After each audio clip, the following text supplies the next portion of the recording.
Bienvenue à tous chez Thérapie Capsule, ravie de vous retrouver. Aujourd'hui, une capsule utile en cette période de rentrée, un kit de survie, un kit d'outils sur comment gérer une situation toxique.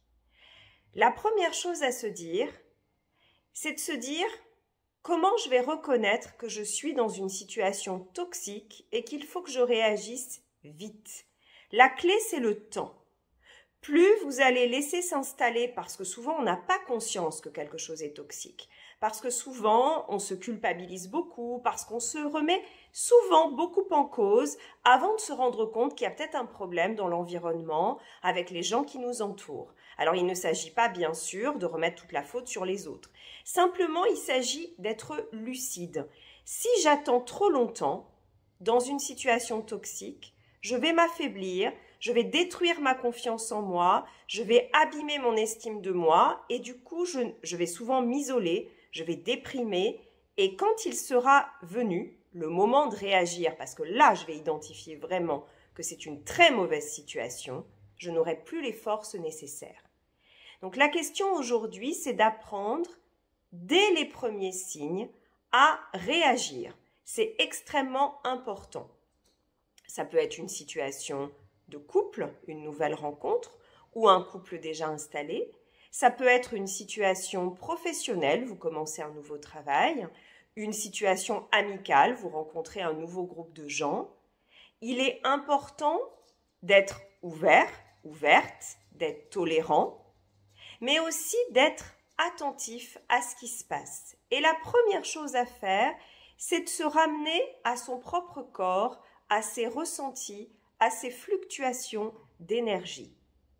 En fait, quand une situation ne nous convient pas, qu'elle soit toxique parce que ce sont des gens toxiques, ou qu'elle soit toxique, peut-être que ce ne sont pas des gens toxiques, mais que moi, cette situation n'est pas bonne pour moi. Par exemple, si je suis dans un travail qui ne correspond pas à mes valeurs profondes, qui ne correspond pas à ma mission de vie, très vite, je vais ressentir des choses qui ne sont pas positives. Ça, il faut que je l'identifie, bien sûr. Il faut que je fasse un distinguo. Est-ce que la situation est mauvaise pour moi parce que ça ne correspond pas à mes valeurs profondes et ça n'implique pas nécessairement la toxicité des autres? Ou est-ce que cette situation me convient par rapport à mes valeurs, mais je suis environnée d'une ou de plusieurs personnes qui ne se comportent pas bien avec moi? La première chose donc, c'est d'écouter son corps, d'écouter sa petite voix intérieure, de prendre cette habitude profonde et importante de ressentir. Quand quelque chose est bon pour nous, c'est tout simple. On a envie de se lever le matin, on a envie d'y aller et ça nous apporte infiniment d'énergie. On se sent boosté, on se sent regonflé. Si ça n'est pas le cas, si c'est pas terrible, si vous sentez des chutes d'énergie, c'est que c'est pas bon pour vous. Et là, vous devez faire un petit scan corporel régulièrement dans la journée. C'est le premier outil. Un scan corporel, c'est de fermer les yeux, voilà, comme ça, de vous intérioriser quelques secondes, ça ne prend pas très longtemps, et d'écouter dans votre corps où sont les zones de tension. Est-ce qu'il y a des zones de tension ? Et d'interroger chaque zone de tension. Imaginons que ma zone de tension, ce soit dans les épaules. Je vais me poser la question, je vais me mettre à la place de mes épaules symboliquement. Je vais leur demander, qu'est-ce qui se passe pour vous? Qu'est-ce que vous voulez me dire? Sachez que le corps et l'esprit sont intimement liés. Notre inconscient s'exprime majoritairement par notre corps. Et notre inconscient, il nous fait passer des messages. En fait, c'est comme si on avait un thermostat interne permanent. Et notre thermostat nous dit, ça c'est bon pour toi, c'est quand je ressens plein d'énergie, que je suis joyeuse. Ça c'est pas bon pour toi, c'est quand je ressens du doute, du malaise, des poids dans le corps. Et dans ce cas-là, mon travail à moi, pour être quelqu'un d'heureux, de bien, c'est d'analyser, c'est de faire ce petit scan corporel, c'est de prendre des respirations régulières et c'est d'écouter. D'écouter non pas ce que les autres me disent sur cette situation, parce que mon entourage, imaginons que j'ai un nouveau travail qui rapporte de l'argent, qui est stable, mon entourage va souvent me dire « Oh, écoute, en étant bienveillant aussi, hein, ne t'écoute pas trop, force-toi un peu, c'est important pour ta famille de rapporter de l'argent, etc. » C'est vrai, c'est peut-être des critères importants. Mais la priorité, et ça c'est le deuxième outil, ça doit être mon ressenti à moi, mon regard sur moi. Je dois arrêter d'attendre la validation extérieure sur ce qui m'arrive. C'est ça qui fait le lit des relations de manipulation souvent. C'est qu'on attend pour s'autoriser à penser ce qu'on pense et à ressentir ce qu'on ressent, on attend beaucoup la validation extérieure. Est-ce que j'ai le droit de me plaindre? Est-ce que j'ai le droit de trouver que mon chef qui me fait rester jusqu'à 23 heures abuse un peu? Souvent, l'entourage qui part de ses propres peurs, de ses propres doutes, de ses propres failles, va dire, bon, bah écoute, 23 heures, c'est un peu beaucoup, mais c'est le début, peut-être que tu devrais accepter pour te faire bien voir. Absolument pas. Ça, c'est le troisième outil de survie, entre guillemets. Il ne faut pas laisser s'installer des décisions et des situations que vous n'arriverez pas à tenir sur le long terme. Dès que vous voyez qu'une situation, il y a des ferments d'abus, il faut les stopper tout de suite. En matière de harcèlement moral dans le cadre du travail, bien souvent le harceleur, il regarde à qui il s'attaque et il va choisir une personne qui ne réagit pas, une personne qui se soumet, une personne qui n'ose pas faire de vagues. Eh bien moi, je vous propose aujourd'hui, non pas de faire exprès de faire des vagues, mais de ne pas en avoir peur. Mettez un terme, posez vos propres limites. Réfléchissez dans une situation toxique toujours au cadre qui est proposé. Quel est le cadre de base? Par exemple, s'il y a un contrat de travail, est-ce que c'est OK de rester? Est-ce que c'est prévu de rester jusqu'à 23 heures ou pas? Qu'est-ce qui fait qu'il y a ce dépassement? Est-ce que c'est ponctuel? Est-ce que ça va perdurer? Quelles sont les règles applicables? Retranchez-vous derrière le cadre.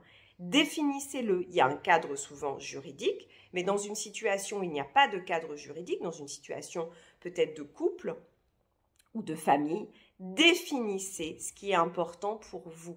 Définissez vos limites. Ça, c'est très important parce que souvent, quand il y a un aspect affectif, parce qu'on aime bien cette personne, parce qu'on vient de la découvrir, parce qu'elle a des côtés chouettes, on va avoir tendance à se dire, bon, oui, d'accord, il y a ses limites, mais bon, ne vous dites plus jamais, ça c'est le quatrième outil, mais bon. Au contraire, posez, réfléchissez la tête froide, avec votre raison. Les émotions, on ne les met pas de côté, mais on leur demande pour quelques minutes la partie de nous sensible, la partie de nous du cœur, elle est très importante et on va la protéger beaucoup, on va la valoriser. Mais là, il faut réfléchir relativement uniquement avec notre raison. Qu'est-ce qui est important pour moi? Quelle sorte de vie j'ai envie de mener? Je reprends cet exemple de 23 heures. Peut-être que si pour moi, les valeurs principales sont ma famille, ma liberté, ça n'est pas possible pour moi d'accepter ça. Et donc ça, il va falloir que dès le départ, j'ose dire non. Ça, c'est un cinquième outil. Oser dire non, oser déplaire. Le but, ça n'est absolument pas, en analyse transactionnelle, on parle des 3 états du moi, parent, enfant, adulte. Bien souvent, quand quelque chose ne nous plaît pas, on se met plutôt dans notre enfant rebelle. Oui, ça ne me plaît pas, on se met à crier. On n'a pas un positionnement ferme, bien ancré. Moi, je vous propose, quand vous réfléchissez à tout ça, d'être dans l'ouverture positive, mais aussi d'être dans votre adulte. L'adulte, c'est la partie de nous qui est factuelle, qui ne s'énerve pas et qui pose les limites aux autres. Cette partie-là, elle va vous donner beaucoup d'autorité positive, pas d'autorité contre l'autre, mais d'autorité pour vous. Elle va vous permettre d'être respecté. Une personne qui ne cherche pas le conflit, l'enfant rebelle, il cherche des fois un peu le conflit. Il aime bien envoyer, promener toutes les règles et c'est pas ça qu'on cherche ici. Ici, ce qu'on cherche, c'est définir nos limites, définir ce qui est acceptable pour nous et le manifester et le dire. Ne laissez pas les situations pourrir.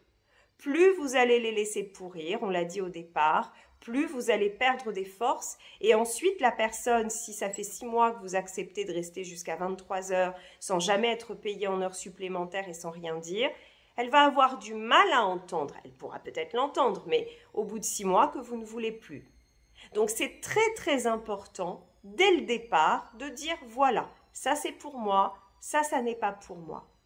Et ça c'est très important parce que si vos limites sont claires, si vous les maintenez, si vous les affirmez, si elles sont évidentes dans votre esprit, si vous vous donnez le droit, j'ai eu un petit chat dans la gorge, si vous vous donnez le droit d'avoir ces limites, vous ne serez plus une proie intéressante pour un narcissique, un ou une, ou un pervers narcissique.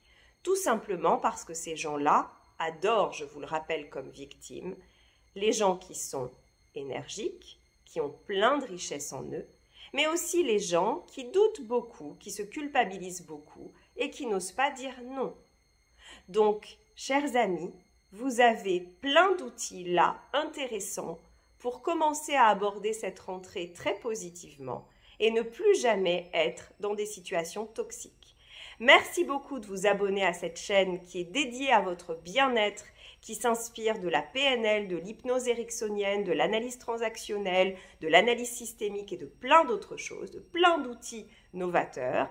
Merci de liker cette vidéo et de la partager et à très vite.